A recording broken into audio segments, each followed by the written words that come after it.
বুদ্ধদেব ভট্টাচার্য এমন একজন মুখ্যমন্ত্রী যে দৃষ্টান্ত হয়ে থাকবে পশ্চিমবঙ্গের মানুষের কাছে। হাওয়াই চটির সততা নয়, সততা কাকে বলে।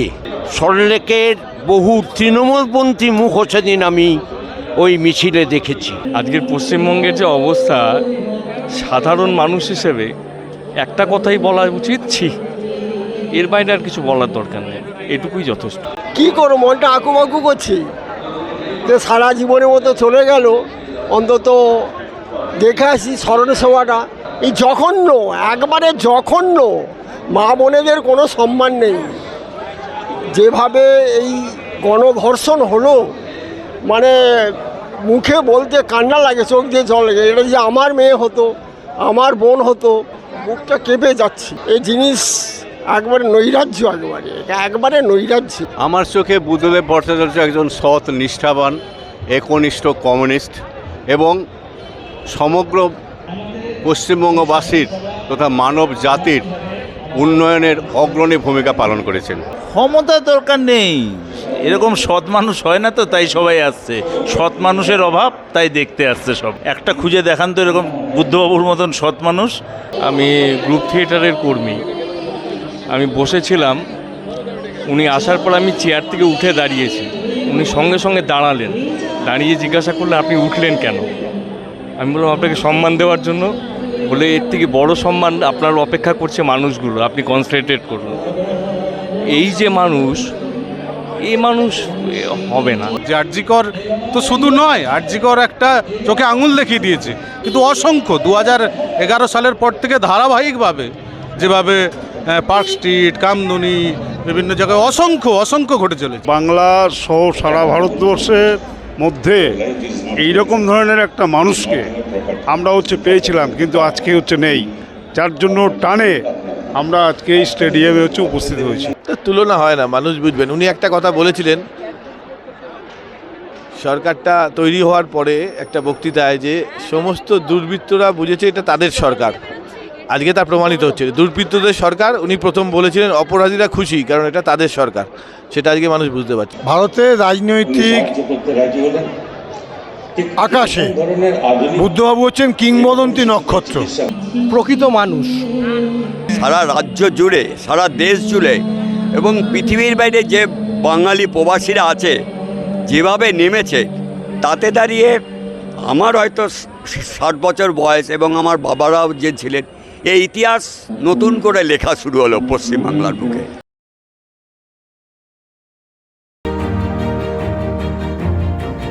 আমরা যখন রাজনীতি এসেছি তার অনেক আগে তো নিয়ে এসছেন। আমরা ছোটোবেলা থেকে দেখছি যে রাজ্যের বাম আন্দোলনের অন্যতম নেতৃত্বের মধ্যে একজন। ফলে স্বাভাবিকভাবে তার প্রতি সম্মান, শ্রদ্ধা, মর্যাদা সবটাই আমাদের ছিল।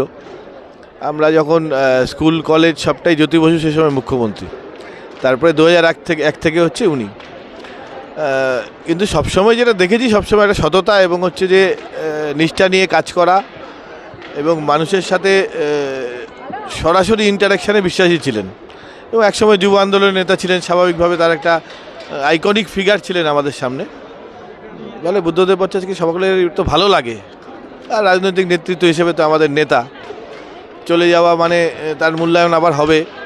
পশ্চিমবঙ্গের মানুষ বুঝবেন এক সময় যে তিনি যা করতে গেছিলেন সেটা রাজ্যের কতটা উন্নতির জন্য। বুদ্ধদেব ভট্টাচার্যের সরকার দীর্ঘ 10 বছর চালিয়েছেন, আর এখন পশ্চিমবঙ্গ সরকার, কিভাবে তুলনা করবেন? তুলনা হয় না, মানুষ বুঝবেন। উনি একটা কথা বলেছিলেন সরকারটা তৈরি হওয়ার পরে একটা বক্তৃতায়, যে সমস্ত দুর্বৃত্তরা বুঝেছে এটা তাদের সরকার। আজকে তা প্রমাণিত হচ্ছে, দুর্বৃত্তদের সরকার। উনি প্রথম বলেছিলেন অপরাধীরা খুশি, কারণ এটা তাদের সরকার। সেটা আজকে মানুষ বুঝতে পারছে। আরজি করের ঘটনা নিয়ে আপনাদের প্রতিবাদ, এটা কি আপনাদের চলবে, নাকি এটা আস্তে আস্তে স্তীমিত হয়ে যাবে? না, চলবে তো। মানুষের প্রতিবাদ যতক্ষণ না টেনে নামানো যাচ্ছে ততক্ষণ চলবে। ভারতের রাজনৈতিক আকাশে বুদ্ধবাবু হচ্ছেন কিংবদন্তি নক্ষত্র। স্বাভাবিকভাবেই আজকে বুদ্ধবাবুর যে স্মরণসভা, সেখানে শ্রদ্ধা জানাতে কলকাতা এবং তার আশপাশ লাগোয়া অঞ্চলের প্রগতিশীল মানুষ, সংস্কৃতিবান মানুষ, তারা এখানে এসে উপস্থিত হয়েছেন তাকে শ্রদ্ধা জ্ঞাপনের জন্য। আমিও তাদের একজন। কীরকমভাবে মেলাতে পারেন সেই পশ্চিমবঙ্গ আর এই পশ্চিমবঙ্গকে? সাহারা মরুভূমির মাঝখানে যেমন মরীচিকা, বামপন্থীরাও ঠিক তাই। এই দুর্নীতি, দুর্বৃত্তায়ন, খুন, ধর্ষণ, তার মাঝে একটা স্বচ্ছ চরিত্রের সংগঠন হচ্ছে বামপন্থীরা, আমরা ভারতের কমিউনিস্ট পার্টি মার্ক্সবাদী। আজ বুদ্ধবাবুই আমাদের আগামী দিনে পথ চলার রসদ যোগায়, তার নীতি আদর্শ, তার চিন্তাভাবনা, তাকে পাথেয় করেই আমরা আগামী দিনে এ রাজ্যের মাটিতে সমস্ত রকম অপশাসনের অবসান সুনিশ্চিত করব। প্রকৃত মানুষ কমরেড বুদ্ধ ভট্টাচার্যকে বলতে গেলে ওই যে বললো প্রকৃত মানুষ, পশ্চিমবাংলা কতটা পিছিয়ে গেছে বুদ্ধ ভট্টাচার্য যখন মানে চলে যায়, মানে সরকার থেকে 2011 তার 2 বছর বাদেই উনি কিন্তু বলেছিলেন যে স্বপ্ন দেখেছিলাম পশ্চিমবাংলার মানুষ 10 বছর বাদে কিন্তু এটা ভাববে যে কী ক্ষতি আমরা করেছি। এটাই হচ্ছে বুদ্ধ ভট্টাচার্য, এবং উনি আমাদের মনে প্রাণে আগামী দিনের লড়াইয়ের বুদ্ধ ভট্টাচার্য আমাদের সাথে থাকবেন, ছিলেন, থাকবেন। এটাই হচ্ছে আমাদের অঙ্গীকার। যুব সমাজের স্বপ্নের কাণ্ডারি। আচ্ছা, এই যে 2011-তে মানুষ বুঝলো না, মানুষের এখন কীরকম অনুভূতি? মানুষের অনুভূতি কি মানুষ হয়তো ফিল করছে, সেই জন্য কি 14ই আগস্ট ওটা দেখা গেল রাত্রিবেলা? অসম্ভব কিছু না, হতেই পারে যে মানুষ তার ভেতরের মানে বিষয়টার বহিঃপ্রকাশটা এইভাবে হয়েছে। সমস্ত কিছু মিলিয়ে তার বহিঃপ্রকাশটা 14 তারিখ রাতে হয়েছে। 14 তারিখ রাতে যেভাবে সারা রাজ্য জুড়ে, সারা দেশ জুড়ে, আমি আসছি, সারা রাজ্য জুড়ে, সারা দেশ জুড়ে এবং পৃথিবীর বাইরে যে বাঙালি প্রবাসীরা আছে যেভাবে নেমেছে, তাতে দাঁড়িয়ে আমার হয়তো 60 বছর বয়স এবং আমার বাবারাও যে ছিলেন, এই ইতিহাস নতুন করে লেখা শুরু হলো পশ্চিমবাংলার বুকে। এটা রাজনীতির ঊর্ধ্বেই বলছি, ঠিক আছে? সাধারণ মানুষ যেভাবে মেনেছে, কারণ সব সময় পাইয়ে দিয়ে রাজনীতি হয় না, একটা সময় তার থমকে দাঁড়াতেই হবে। দুটো মূল ভিত্তি বলা হয় এই সরকারের, একটা হচ্ছে সংখ্যালঘু ভোট, একটা লক্ষ্মীর ভাণ্ডার। তা লক্ষ্মীর ভাণ্ডার তো রাস্তায় নেমে গেল। এখন লক্ষ্মীর ভাণ্ডার তো রাস্তায় নেমেছে এবং নামতে বাধ্য হয়েছে, কারণ লক্ষ্মীর ভাণ্ডার দিয়ে যখন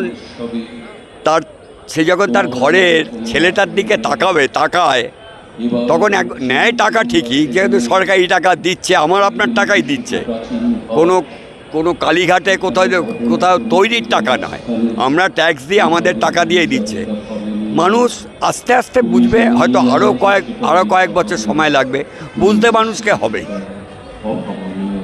বলুন, লক্ষ্মী ভাণ্ডার সরকারি প্রকল্প, এগুলো নিতে মানুষের কোনো অসুবিধা থাকার কথা নয়। আমরা যদি ক্ষমতায় আসি হয়তো এর থেকে বেশি দিতে পারি। ফলে এই যে মানুষের মধ্যে একটা সাংঘাতিক জনজাগরণ দেখা গেল, সেটা কি শুধু আরজিকরের ঘটনা নাকি দীর্ঘদিনের পুঞ্জিত ক্ষোভ মনে হয়? তো আপনাকে বললাম তো সেইটাই, যে দীর্ঘদিনের পুঞ্জিত ক্ষোভ, মানে আরজিকরের নির্যাতিতার ঘটনায় সেটা হয়তো তার বহিঃপ্রকাশ হয়েছে। এটা আরও হবে, দিন দিন বাড়বে। আমরা যদি থিতিয়েও যাই, আমরা সেটাকে এই সরকারকে উৎখাত করার জন্য যা করতে হয় সব করব। দেখুন, আরজিকরের ঘটনা হচ্ছে মানুষের বহিঃপ্রকাশ। এই সরকার আসার পরে আমরা দেখেছি, পার্ক স্ট্রিট দেখেছি, কামদুনি দেখেছি, মধ্যমগ্রাম দেখেছি, এবং যেভাবে ঘটনাগুলোকে চাপা দেওয়ার চেষ্টা হয়েছে, মানুষের মনের কিন্তু একটা প্রশ্ন এসছে, যেগুলো চাপা দেওয়ার। মধ্যমগ্রামের বডিটাকে লোপাট করে দিতে গেছিলো, বামপন্থীরা গিয়ে নিমতলা শ্মশানে গিয়ে সেই বডি আটকে দিয়ে সেই বডি আমরা বামপন্থীরা আবার আলিমুদ্দিন স্ট্রিটে নিয়ে আসে এবং সেখানে মানে অজস্র মানুষ গিয়ে শ্রদ্ধা জানিয়েছে সেই বডিকে। এই যে মানুষের পুঞ্জীবিত ক্ষোভ আস্তে আস্তে বাড়ছে, এটা হচ্ছে আরজিকরের ঘটনার তার বহিঃপ্রকাশ। যে নৃশংসতা, এই নৃশংসতা চোখে দেখা যায় না, ভাষায় প্রকাশ করা যায় না। আমরা অবিলম্বে দোষীদের শাস্তি চাইছি। দোষী তো একজন না, আরও দোষী আছে।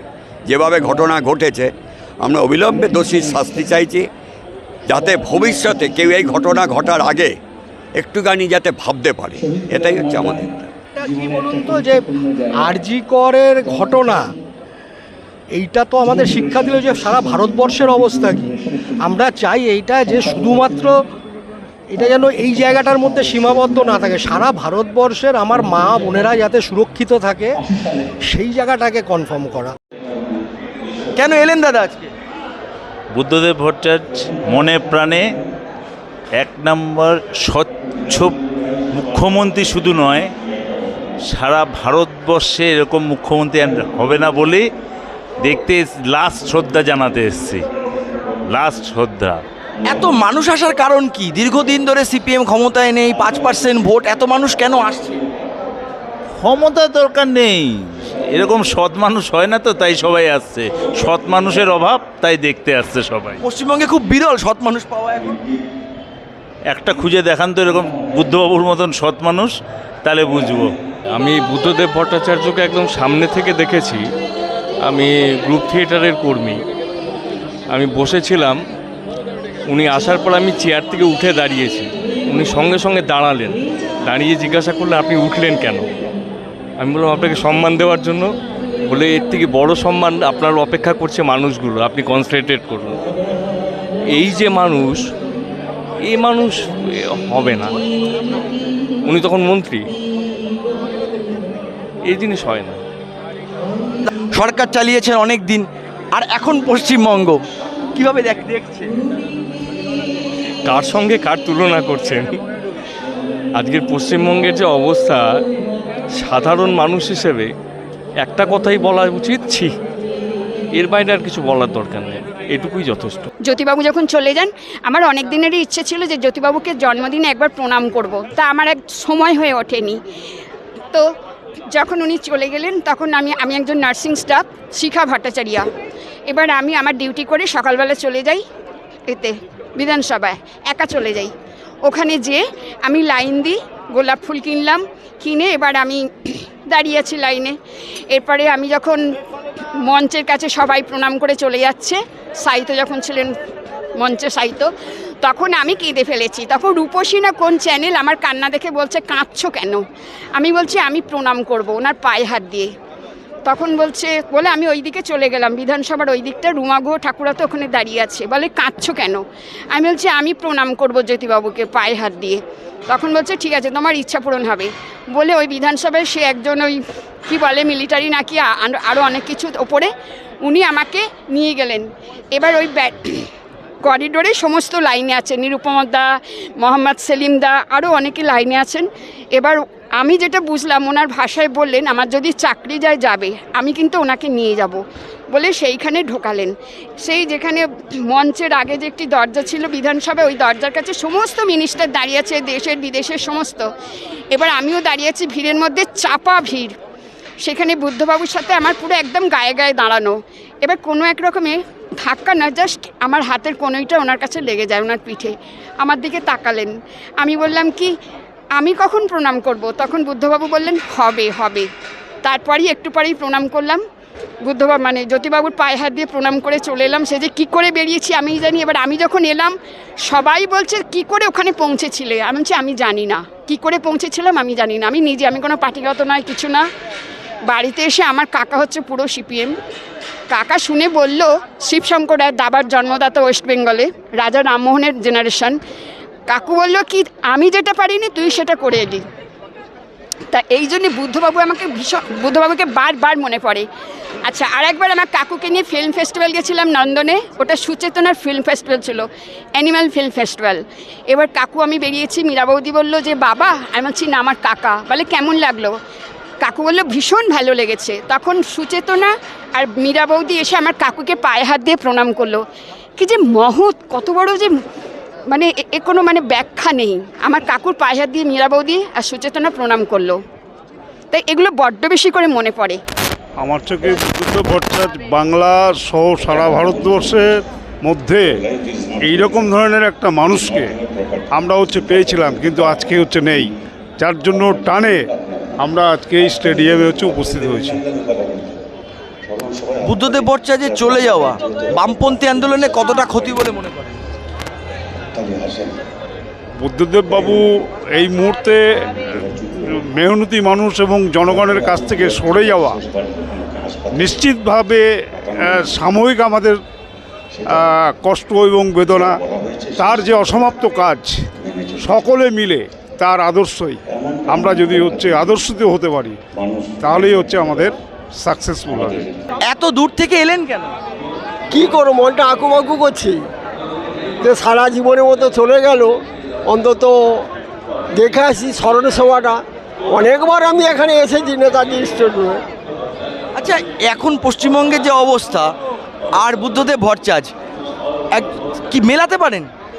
না, এই জঘন্য, একবারে জঘন্য। মা বোনেদের কোনো সম্মান নেই। যেভাবে এই গণধর্ষণ হলো, মানে মুখে বলতে কান্না লাগে, চোখ দিয়ে জল লাগে। এটা যে আমার মেয়ে হতো, আমার বোন হতো, মুখটা কেঁপে যাচ্ছে। এই জিনিস একবারে নৈরাজ্য, একবারে নৈরাজ্য। আর্চির ঘরের ব্যাপার দেখুন, খুবই খারাপ লাগছে, মানে বুঝিয়ে বলা যাবে না। বিচার পাবেন? বিচার পাশা তো কি বলবো, দেখুন এখানে ওয়েস্টবেঙ্গলে কি বিচার পাওয়া যায় আপনিই বলুন না। ওয়েস্টবেঙ্গলে তো বিচার পাওয়া যায় না, ওই জন্যই আর কি আমরা আর কী করবো বলুন। আচ্ছা, ধরুন বুদ্ধদেব ভট্টাচার্য, তার একটা দর্শন ছিল, সে একরকমভাবে রাজনীতি করেছেন, সরকার চালিয়েছেন, আর এখন পশ্চিমবঙ্গ সরকার চলছে। কিভাবে দেখছেন দুটো সরকারকে? এটা খুবই খারাপ চলছে। খারাপ মানে বুঝিয়ে বলা যাবে না, এটাও বুঝিয়ে বলা যাবে না, খুবই খারাপ। খারাপ মানে এমন খারাপ চলছে যে আমাদের মানে টেকা মুশকিল হয়ে যাচ্ছে। আমরা তো দেশেও ভালোভাবে বাস করতে পারছি না, আমরা বামফোন করি বলে। কোত্থেকে এসছেন আপনি? আমরা হাওড়া শ্যামপুর থেকে এসেছি। বুদ্ধদেব ভট্টাচার্য, আমরা যারা প্রাক্তন যুব আন্দোলনের নেতৃত্ব, আমাদের কাছে মানে এখনও যুব নেতৃত্ব হিসাবেই মনে করতাম। কারণ তার যে স্বপ্নটা ছিল যুবকদের জন্য, যুবকদের কর্মসংস্থান কীভাবে, যুবকদের ভবিষ্যৎ কীভাবে সুরক্ষিত হবে, এই প্রশ্নে বিশেষ করে আমরা সেই সময় সরকারের যে বিভিন্ন কর্মসূচিগুলো, school service commission, primary TET, বা তার যে শিল্পায়নের স্বপ্ন ছিল, সেটা কিন্তু তার মধ্যে আমরা দেখেছি একজন যুবক হিসাবে, যুব নেতৃত্ব হিসাবে। এই হিসাবে আমরা এখনও তাকে যুবক হিসাবেই আমরা মনে করি। আচ্ছা, আপনাদের সময় আপনি যখন দেখেছেন বুদ্ধদেব ভট্টাচার্যকে, তার সরকার দেখেছেন, আর এখন পশ্চিমবঙ্গ সরকার দেখছেন, কিভাবে তুলনা করবেন? না, তুলনা মানে এদের সম্বন্ধে তো কিছু বলাটাই বৃথা। হ্যাঁ, কিছু না বলাটাই ভালো এদের সম্বন্ধে। এরা যা করছে, দেশের মানে রাজ্যের যে মানে পজিশন নিয়ে আসছে, এদের সম্বন্ধে যত কথা না বলা যায় সেটাই আমাদের মানে আমরা যারা তার শিষ্য বলা যেতে পারে, অনুগামী পার্টির আমরা সদস্য, হ্যাঁ, তার সম্বন্ধে তো আমরা বলবোই। কিন্তু এই সময়কালে যা ঘটে যাচ্ছে, আমরা তো তার বিরুদ্ধতা করবই। কিন্তু জনগণ হারে হারে বুঝতে পারছে যে কি অদ্ভুত পরিস্থিতির মধ্যে দিয়ে আমরা যাচ্ছি, যেখানে ধর্ষক শাসক আড়াল করছে, হ্যাঁ, নিরাপত্তার অভাব, হ্যাঁ, সাধারণ মহিলা জনগণ করছেন, তার দলের যারা কাউন্সিলর, তার দলের যারা নেতৃত্ব, তারাও নিরাপত্তা অভাব বোধ করছে।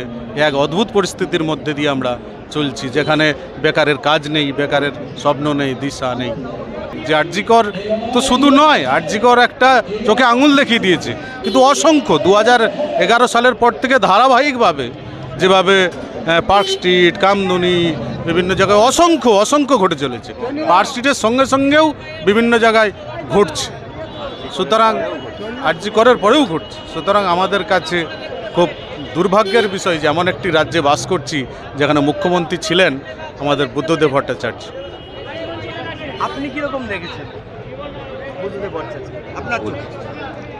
আমার চোখে বুদ্ধদেব ভট্টাচার্য একজন সৎ, নিষ্ঠাবান, একনিষ্ঠ কমিউনিস্ট এবং সমগ্র পশ্চিমবঙ্গবাসীর তথা মানব জাতির উন্নয়নের অগ্রণী ভূমিকা পালন করেছেন, এইটুকুই বলবো।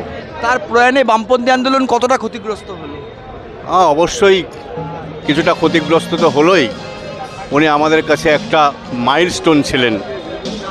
আমরা বলতাম এবং এখনও বলবো, বলে যাব যে কমিউনিস্টরা, বুদ্ধদেববাবুর থেকে আমার এইটুকু শেখা হয়েছে, কমিউনিস্টরা বেঁচে থাকাকালীন যেমন মানুষের পাশে থাকেন, কমিউনিস্টরা মারা যাওয়ার পরও মানুষের কাজে যখন তার দেহটাকেও দান করেন, এটা অভাবনীয়। এটা আমার কাছে এক আদর্শ ফলার না। আপনার চোখে বুদ্ধদেব ভট্টাচার্য? বুদ্ধদেব ভট্টাচার্য এমন একজন মুখ্যমন্ত্রী যে দৃষ্টান্ত হয়ে থাকবে পশ্চিমবঙ্গের মানুষের কাছে হাওয়াই চটির সততা নয়, সততা কাকে বলে। হাওয়াই চটির সততা পশ্চিমবঙ্গের মানুষ 14 বছর না তারও আগে থেকে দেখছে, কিন্তু এটা হাওয়াই চটির সততা নয়। সততা কাকে বলে এটা ভারতবর্ষের মানুষ দেখেছে। আরজি কর নিয়ে কিছু বলতে চান? আরজি করের কি বলবো, 14 তারিখ দেখা যাক। সুপ্রিম কোর্ট তো ব্যাপারটা দেখছে, আইন বুঝি না অত। 14 তারিখ রাত্রিবেলা আমি সল্টলেকে থাকি, করুণাময়ীতে রাত্রিবেলা গেছিলাম, আমারও বয়স হয়েছে। বাড়ি ফিরেছি রাত্রি 1:30 টিভিটা খুলেছি অন্য কোথায় কি প্রতিবাদ হচ্ছে দেখব বলে, কিন্তু প্রতিবাদটা যে এই স্বরূপ সেটা চিন্তাতেও আসেনি।